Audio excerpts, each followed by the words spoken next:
有声音啊？是怎样？大家还是睡觉哦？午安。午安。好，大家好，我是日制作的庭伟，然后很开心来到新竹铁道艺术村来做一个分享。然后我本身是彰化人，对，然后现在再回到彰化做深耕的算是推广，然后将表演艺术，我是舞者，然后用跳舞的方式去带入到生活这件事情。然后我本身是日制作舞团的负责人，然后暨艺术总监，然后也是日制作咖啡厅的负责人，然后日接触表演计划发起人。然后日其实就是我自己的品牌，就是每一天跟生活是一样的，然后每天过得像制作一样，对，这是蛮硬的一个的做法。OK， 好，下一张，好，我想谈的东西是就是这个标题，好，大家如果有看到就是祖祥他分享的资讯里面，其实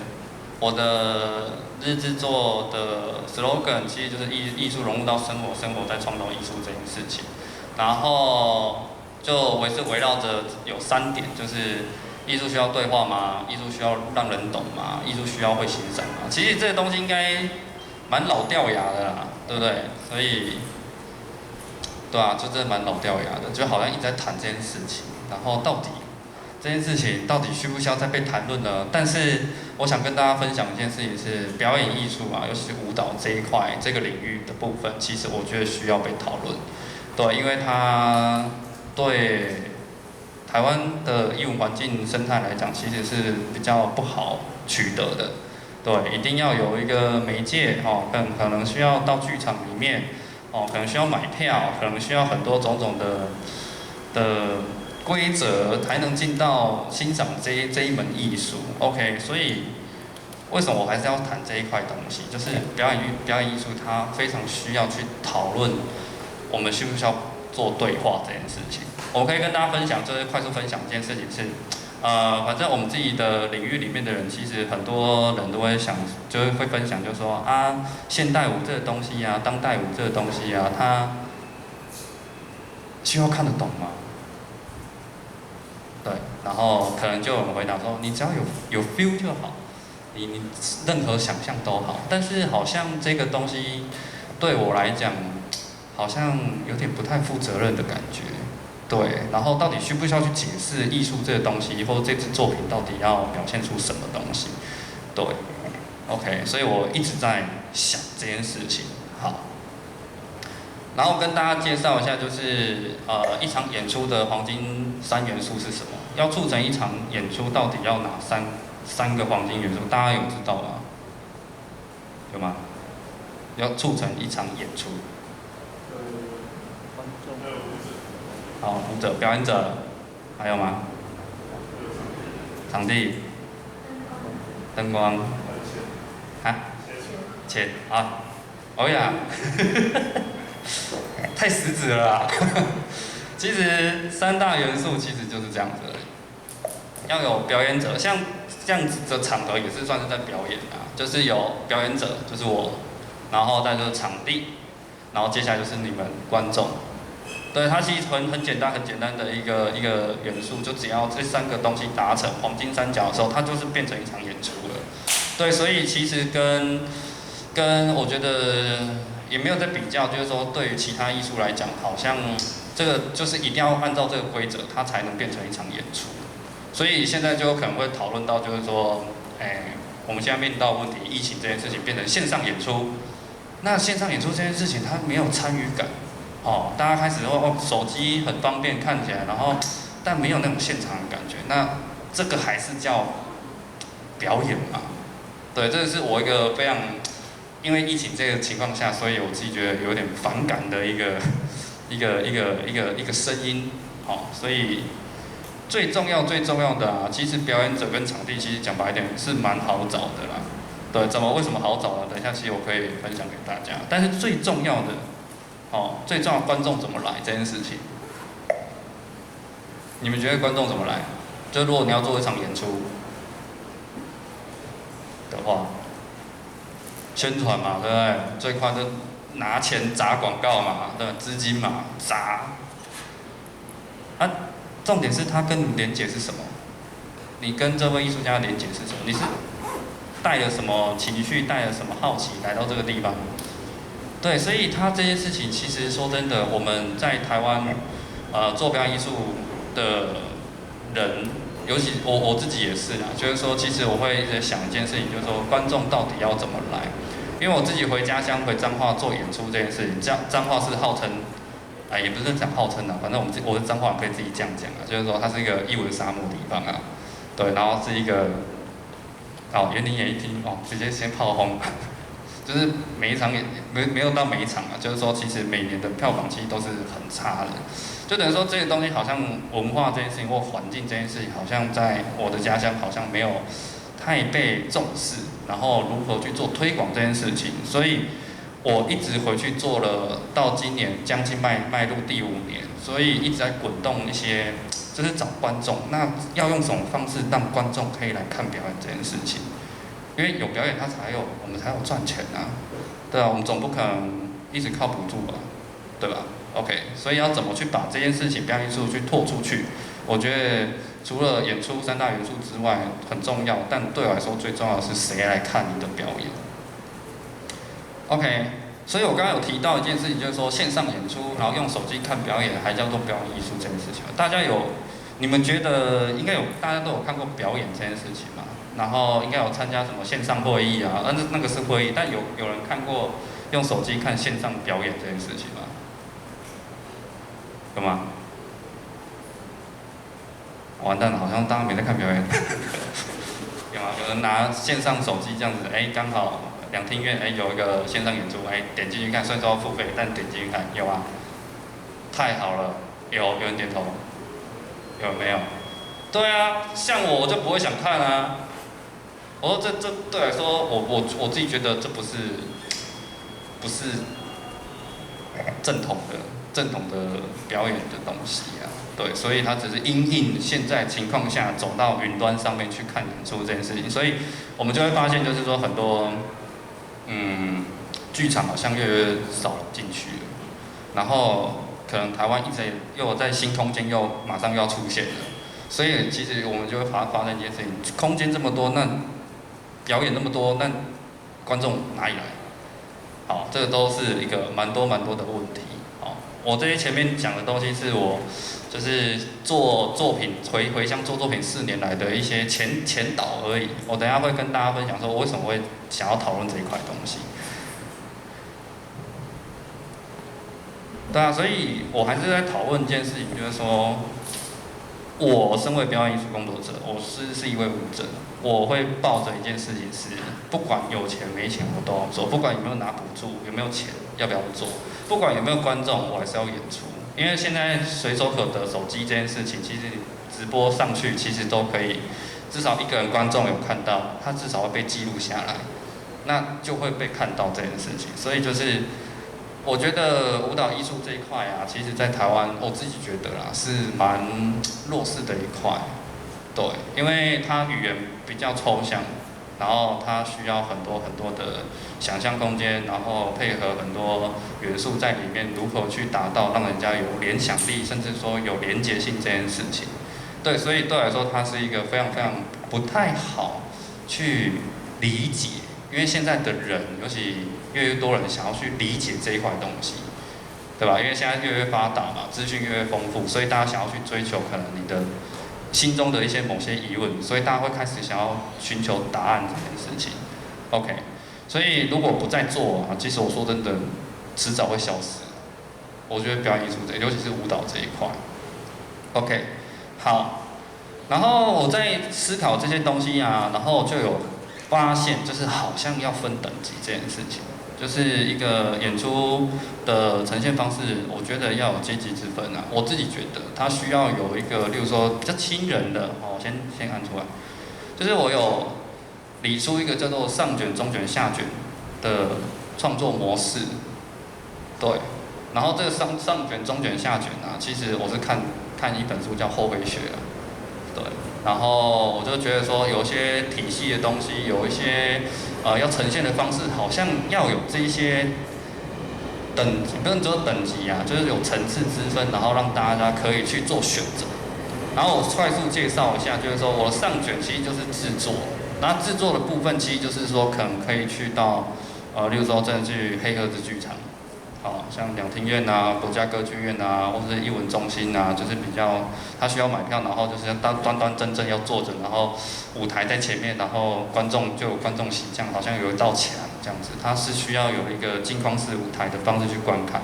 对，那个是我们就是西方教育的蛮习以为常的一个观看表演方式。那中卷是什么？我们可以看到那张，就是你们的左下角那一张照片，那个是我在一间民间空间，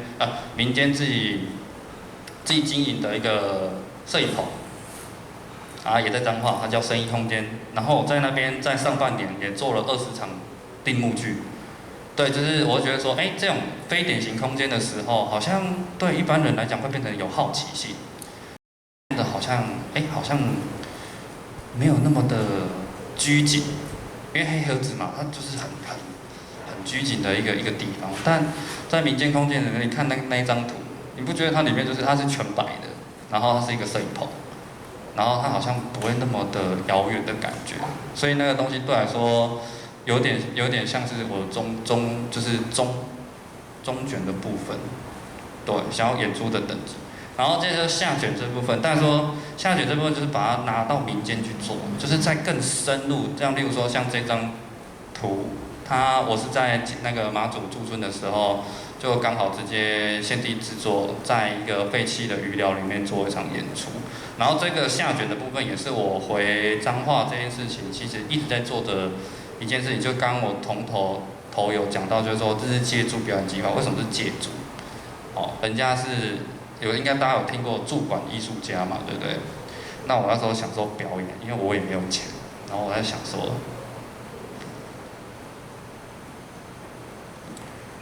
我来打工好了。那打工大家有听过打工换宿吗？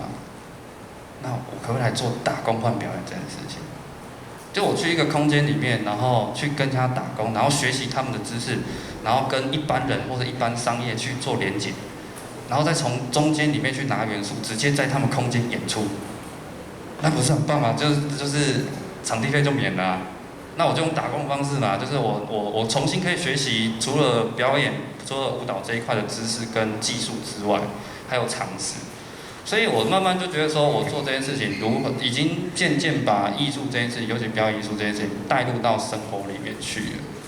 对，然后再从生活里面再创造新的艺术出来。当然也不用讲说新的，但是对于彰化在地的居民，或是说这块领域的人，他其实是新的，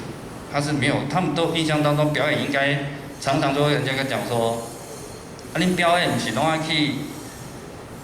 艺文中心嘛，不是拢爱去歌剧院嘛，那种比较正式的场合，你等下演高度，我最小的空间是在，可能只有像厕所一样大的一个地方表演。他说：“你这个地方可以表演吗？”我说：“可以啊，你只要敢借我，就可以表演给你看。”所以渐渐的把这件事情如何去进到一个民间的更生活的他们原本工作的地方，然后去发生一些表演艺术的东西。对 ，OK， 然后我快速看一下就是影片，这个是我2021的时候借住的一个地方，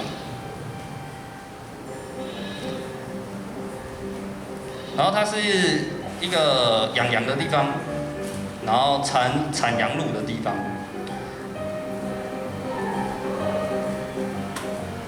然后我就在他们的羊舍里面做演出这件事情。然后在羊舍里面，其实我可以等下快速分享一下羊舍的这个小故事。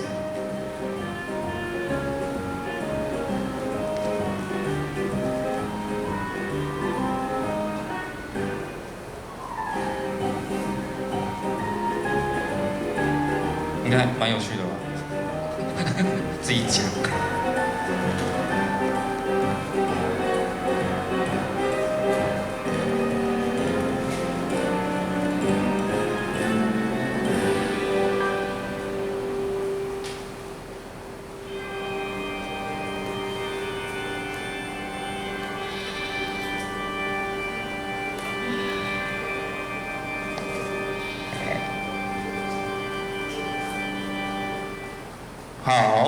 孙狗现在拍谁？就我可以跟你们分享，就是这个小小的故事，就是大家羊啊，我跟你分享一件事情，羊啊，你知道它们胆子啊，胆子哦，大家都有胆子吗？你知道羊的胆子多小吗？这么小，真的这样子，它怎样这样子哦，它就上去了，然后太热上去了，太冷上去了。然后我就觉得说，哇，真的假的？然后那时候我刚好，你刚一开始不是有3只小羊在那边吃东西嘛？然后那时候我刚好在借住在那个空间的时候，刚好是他们羊在生小羊的季节的期程这样。然后我在那边整整2个月，然后我看了很多的出生、死亡、出生、死亡、出生、死亡。然后我们人类。他可能大家会问说，那些羊若奶啊产完之后到最后是去哪里？就到我们肚子里面去了，很多都是这样子。然后我那时候在里面的时候就很感触一件事情是，就我开始有发想，就是说啊靠啊我们人类是这样子，然后他就你看他一个生命，他可以就是从出生，然后他然后消耗，然后到最后一滴都不剩，然后进到就是让变成能量这件事情。然后我就那个过程当中就看到很多的点滴在心中。然后那一支作品其实我取名叫底家，就是在这就底家。然后就那间羊舍是30年的羊舍，然后一对老夫妻从没有到有这件事情，他经营了30年这件，然后现在回到2代有没有持续再接下去这件事情？其实。就很多在彰化，其实有很多传统产业的一些面临的一些问题。我也在这个计划里面自己做以表演的方式去做的时候，看到很多除了表演之外的事情。那我们能不能用表演去帮他们叙述一些事情，让更多人去关心这件事情，甚至说得知这件事情？所以我在做这个过程当中，其实有很多人就觉得说，很有趣的事情是，因为看了一场表演，然后他认识了这个产业，对，所以蛮有趣的。像我第1张照片，我是进驻在一间摄影棚，然后第2间它是一个3合院的一个做蛋糕的一个地方，然后第3张是马祖的55据点，它是一个背包客栈，对，我也去做了。学习民宿的一些经营管理，然后跟折棉被啊，然后他们生活是什么，然后最后1张就是刚的那个羊场，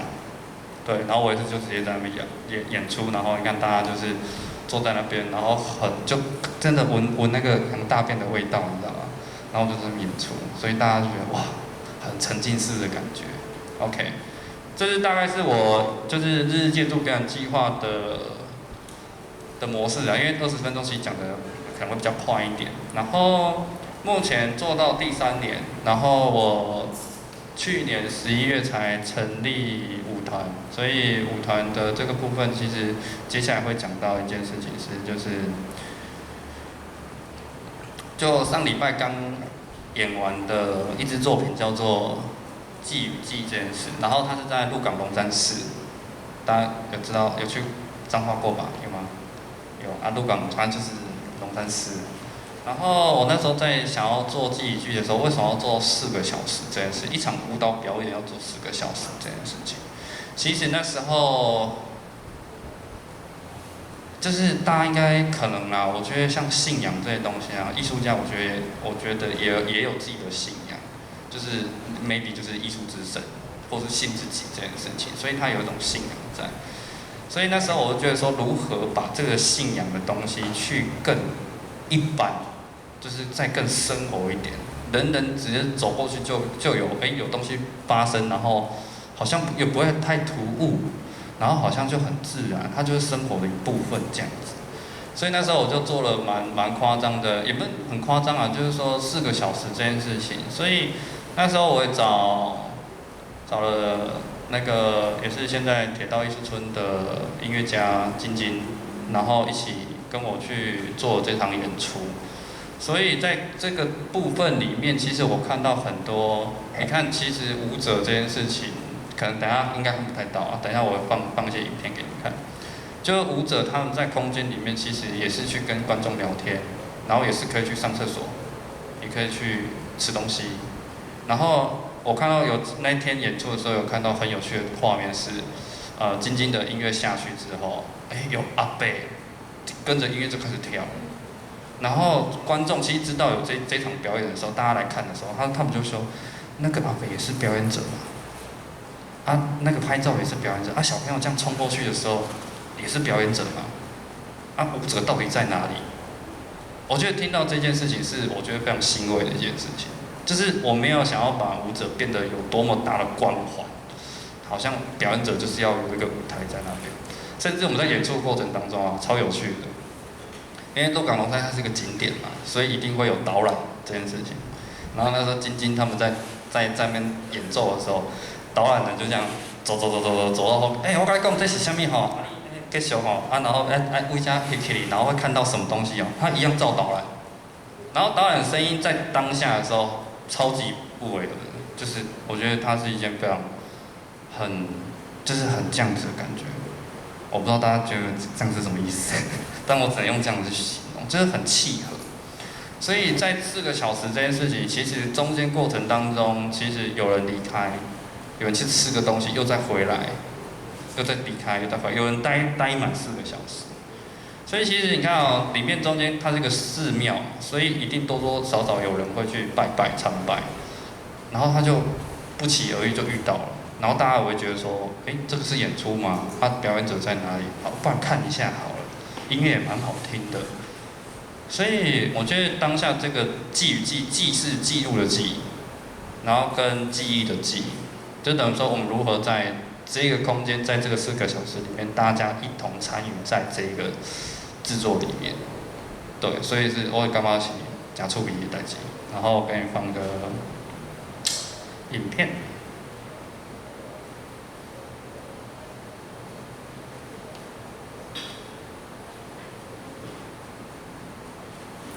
让我们快速看一下。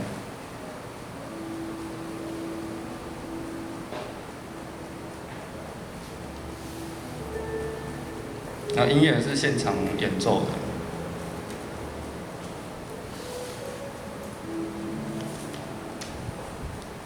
所以在当下的时候，其实观众你要坐哪里都可以，然后你要怎样看表演都可以，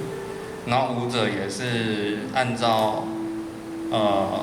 排练的片段，然后去因应空间发生的变化去做及时的反应跟重新。就是重新去解构又架构，对，所以那一整个4个小时的情况，其实都是对我来说是非常有机的一个演出啊。就是我看不到，就是很多人就会问我说，你编舞者到底要干嘛？我说我就拿直播啊，就是被记录嘛，就是我那一天4个小时手就是拿直播这样子，对。